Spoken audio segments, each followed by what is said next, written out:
नमस्कार दोस्तों, बचपन के दिन में आप सभी का हार्दिक स्वागत है। आप सभी लोगों से बहुत दिनों के बाद मुलाकात हो रही है, इसके लिए मैं माफ़ी चाहती हूँ। आज का जो हमारा वीडियो है एनपीएस और ओपीएस के ऊपर है। जैसा कि आप सभी लोग जानते हैं, पिछले वीडियो में मैंने अपडेट किया हुआ था कि राजस्थान सरकार के द्वारा अब वहाँ के जो एम्प्लॉई हैं उनके लिए एनपीएस की जगह ओपीएस का लाभ मिलेगा और वहाँ पर गहलोत जी ने ओपीएस को लागू कर दिया गया है। इससे हमारे सभी कर्मचारी बहुत ही खुश हैं। और ओपीएस में ऐसे कौन कौन से फैक्टर हैं जो सभी कर्मचारी चाहते हैं, सभी राज्यों के कर्मचारी चाहते हैं कि हमें एनपीएस नहीं चाहिए, हमें ओपीएस चाहिए। और है क्या ये ओपीएस, क्या है एनपीएस, क्या है और इसमें कौन कौन से फ़ायदे हैं जो एम्प्लॉय को मिलते हैं, क्यों ये इतना मेजर डिफरेंस रहे दोनों पेंशन स्कीमों में।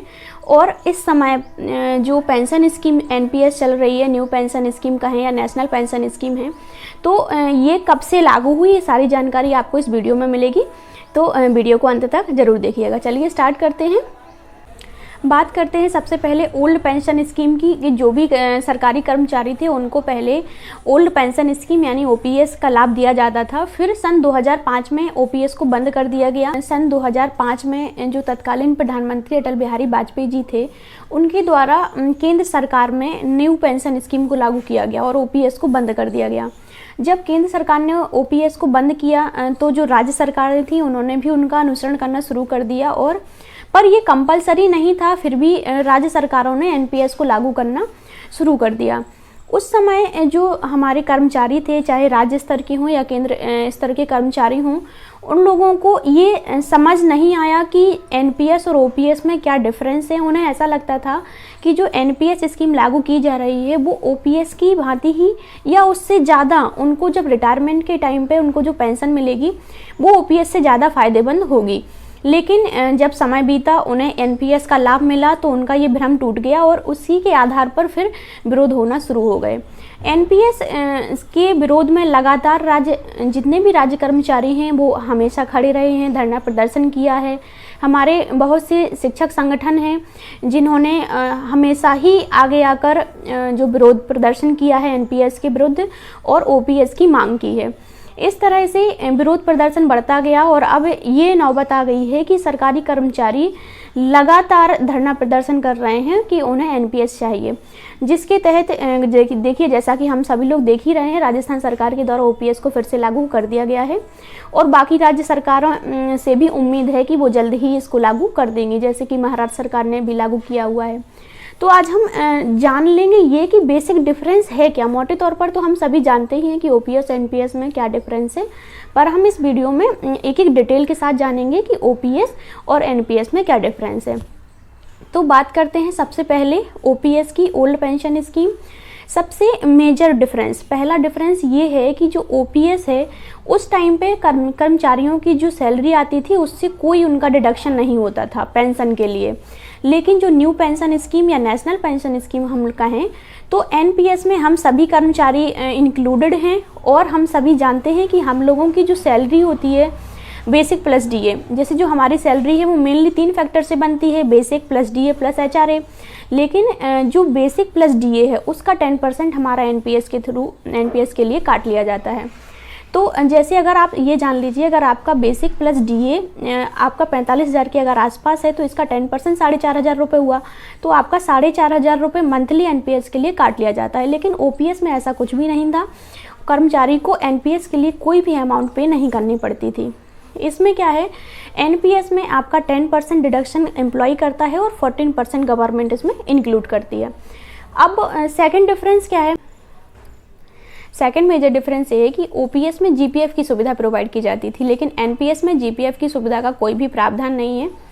ओपीएस में जीपीएफ की सुविधा मिलती थी, तो जीपीएफ क्या है, आपके माइंड में ये भी क्वेश्चन आया होगा, तो चलिए बताते हैं। जनरल प्रोविडेंट फंड, जीपीएफ का जो अकाउंट है पीपीएफ की तरह ही होता है। हमारे कुछ एम्प्लॉय होंगे वो प्रेजेंट टाइम में पीपीएफ को यूज कर रहे होंगे, पब्लिक प्रोविडेंट फंड। इसमें क्या होता है कि एक तरह की ये सेविंग है रिटायरमेंट प्लानिंग की, कि अगर आपकी जो सैलरी है वो आप अपने सैलरी का कुछ हिस्सा सेव करना चाहते हैं जो टैक्स पेएबल भी ना हो, तो आप पीपीएफ में सेव कर सकते हैं, जिसका आपको फ़ायदा भी मिलेगा। पीपीएफ अकाउंट आप कहीं पर भी खुलवा सकते हैं, चाहे डाकखाना हो या फिर आपका किसी भी बैंक अकाउंट में। तो पीपीएफ में जो आपकी इन्वेस्टमेंट होती है वो आपकी साल में मिनिमम आपको 500 रुपये भरने होते हैं और मैक्सिमम आपको 1.5 लाख तक की सेविंग आप वहाँ पर कर सकते हैं। जो 1.5 लाख तक की सेविंग अपने पीपीएफ अकाउंट में कर रहे हैं तो वो इनकम टैक्स के टाइम पे आपको जो 1.5 लाख तक की जो सेविंग है 80C धारा के तहत आपकी जो राशि है वो टैक्स पेएबल नहीं होगी, तो इससे आपका टैक्स भी बच जाएगा। इसी तरह जो जीपीएफ की सुविधा थी वो ओपीएस के टाइम पे एम्प्लॉय को दी जाती थी। उसमें एम्प्लॉय क्या करते थे, अपनी सैलरी का 15% तक का हिस्सा जीपीएफ में इन्वेस्ट कर सकते थे और जो इन्वेस्टमेंट के बाद रिटायरमेंट के टाइम पे वो पैसा पूरे अपने जीवन काल का जितना भी उन्होंने पैसा इन्वेस्ट किया था ब्याज सहित अपना पैसा रिटायरमेंट के टाइम पे निकाल सकते थे और वो राशि जो है वो टैक्स पेएबल नहीं होती थी। जो भी ब्याज उस पर मिलता था उस पर आपको टैक्स नहीं भरना पड़ता था। और जीपीएफ का एक एडवांस फीचर था जिससे जो एम्प्लॉय थे उनको बहुत ज़्यादा लाभ मिलता था और उससे वो बहुत ज़्यादा खुश रहते थे। वो ये था कि जीपीएफ में जब भी किसी भी एम्प्लॉय को ज़रूरत पड़ती थी तो वो वहाँ से अपना पैसा निकाल भी सकते थे और एक निश्चित टाइम पीरियड के बाद वो पैसा वापस उसी में जीपीएफ खाते में जमा करना पड़ता था। तो इस तरह की फैसिलिटी है जो ओपीएस के टाइम पे एम्प्लॉय को मिलती थी और एनपीएस में उसका फ़ायदा नहीं मिलता है, इसलिए एम्प्लॉय को ओपीएस बेहतर लगती है एनपीएस से। और अगर प्रोविडेंट फंड के बारे में आप जानना चाहते हैं तो पीएफ जो अकाउंट है प्रोविडेंट फंड 3 तरह के होते हैं, एक employ provident fund, EPF, GPF और पीपीएफ। जो जीपीएफ अकाउंट की फैसिलिटी है वो सिर्फ और सिर्फ गवर्नमेंट एम्प्लॉय के लिए रहती है और जो पीपीएफ अकाउंट की फैसिलिटी है वो पब्लिक प्रोविडेंट फंड, उसका नाम ही है, वो सभी एम्प्लॉय के लिए एप्लीकेबल रहती है। थर्ड डिफरेंस की बात करेंगे तो ओपीएस जो ओल्ड पेंशन स्कीम थी वो एक तरह से सिक्योर थी क्योंकि इसका जो मनी था वो एम्प्लॉय से भी नहीं लिया जाता था और सरकार की जो ट्रेजरी थी उससे उसका पैसा पे किया जाता था। जो भी पेंशन का पैसा है वो सरकार की ट्रेजरी से पे किया जाता था। तो एक जो सरकारें हैं वो कार्यबद्ध रहती थी, इसके लिए जिम्मेदार रहती थी, लेकिन एनपीएस में पेंशन के लिए सरकारें जिम्मेदार नहीं हैं। उन्होंने ये जो पेंशन स्कीम है वो शेयर मार्केट पर बेस्ड है। अगर शेयर मार्केट में लॉस होता है तो आपकी जो पेंशन स्कीम का जो पैसा है उसमें लॉस होगा, अगर वो मार्केट ऊपर जाता है तो वो पूरी तरह से मार्केट पर डिपेंड है। और अगर आपके पैसे में कुछ भी गड़बड़ होती है, अगर आप क्लेम करना चाहते हैं तो आप गवर्नमेंट पर क्लेम नहीं कर सकते हैं, आपको शेयर मार्केट से ही लड़ना पड़ेगा। तो ये भी एक मेजर डिफरेंस है ओपीएस को लाइक करने का एम्प्लॉय का और एनपीएस के विरुद्ध खड़े रहने का। अब बात करते हैं फोर्थ डिफरेंस की। ओपीएस में एम्प्लॉय को जो भी उसकी अंतिम सैलरी रहती थी उसका 50% पेंशन के रूप में दिया जाता था और ये जो पेंशन की अमाउंट है वो डीए के साथ साथ बढ़ती जाती थी। जैसे जैसे 6 महीने में डीए बढ़ता था उसी के मतलब 50% के अकॉर्डिंग ही पेंशन में इंक्रीमेंट होता था और लगातार एम्प्लॉय की रिटायरमेंट के बाद जो पेंशन है वो बढ़ती जाती थी। लेकिन जो एनपीएस है उसमें जो 6 महीने बाद डीए लागू होता है उसको ऐड करने का कोई भी प्रावधान नहीं है। और एनपीएस में जो 50% हम बता रहे हैं कि ओपीएस में आपको सैलरी का 50% दिया जाता था, एनपीएस में ऐसा कोई फिक्स नहीं है कि आपको कितना अमाउंट दिया जाएगा। अभी बताया हुआ है कि टोटल मार्केट बेस्ड होगी, कम भी हो सकता है, ज़्यादा भी हो सकता है, मतलब कोई भी फिक्स आपकी गारंटी नहीं है कि आपको इतना पैसा मिलने वाला है पेंशन के रूप में रिटायरमेंट के बाद। तो इस तरह से बहुत सारे डिफरेंसेस हैं। ओपीएस में रिटायरमेंट के बाद ग्रेजुटी के रूप में 20 लाख रुपए तक मिलते थे, लेकिन एनपीएस में रिटायरमेंट के समय कोई भी ग्रेजुटी का स्थायी प्रावधान नहीं है। और इसी प्रकार जो ओपीएस में आपको जीपीएफ प्रोवाइड किया जाता था, अभी बताया हुआ है, तो उसमें जो भी ब्याज होता था उसमें इनकम टैक्स नहीं कटता था। लेकिन जो आपकी एनपीएस की अमाउंट है जो आप मंथली सेव कर रहे हो यानी जमा हो रही है और गवर्नमेंट भी इसमें अपना अमाउंट शेयर कर रही है, तो जो एनपीएस में जो भी आपका अमाउंट हो जाएगा इकट्ठा रिटायरमेंट के बाद जो भी आपको अमाउंट मिलेगा उसमें 60% तक आपको टैक्स पे नहीं करना है, लेकिन बाकी जो 40% है वो टैक्स पेएबल होगा।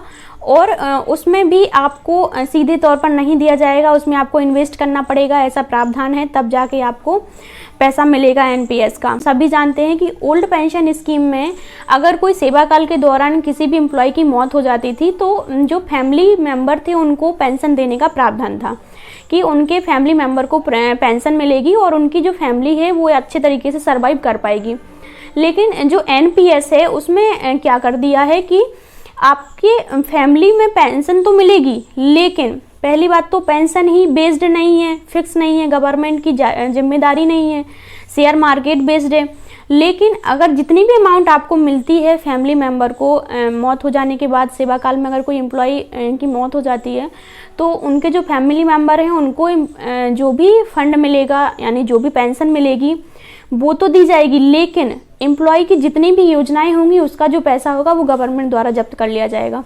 इस तरह की जो प्रावधान है वो एनपीएस में किए गए हैं। इस तरह से क्या क्या मेजर डिफरेंसेस हैं ओपीएस और एनपीएस में, हमने एक मोटे तौर पर आप सभी लोगों के साथ डिस्कस किया। तो अब आप सभी लोग समझ गए होंगे कि क्यों ओपीएस के लिए सभी एम्प्लॉय लगातार तत्पर हैं, क्यों एनपीएस का विरोध हो रहा है। तो ये आपको डिसाइड करना है कि आपको किस पक्ष में रहना है, आपको ओपीएस चाहिए या एनपीएस चाहिए। ओल्ड पेंशन स्कीम में हम सभी जानते हैं वाकई में बहुत फ़ायदे थे और ज़मीन आसमान का अंतर है ओपीएस और एनपीएस में।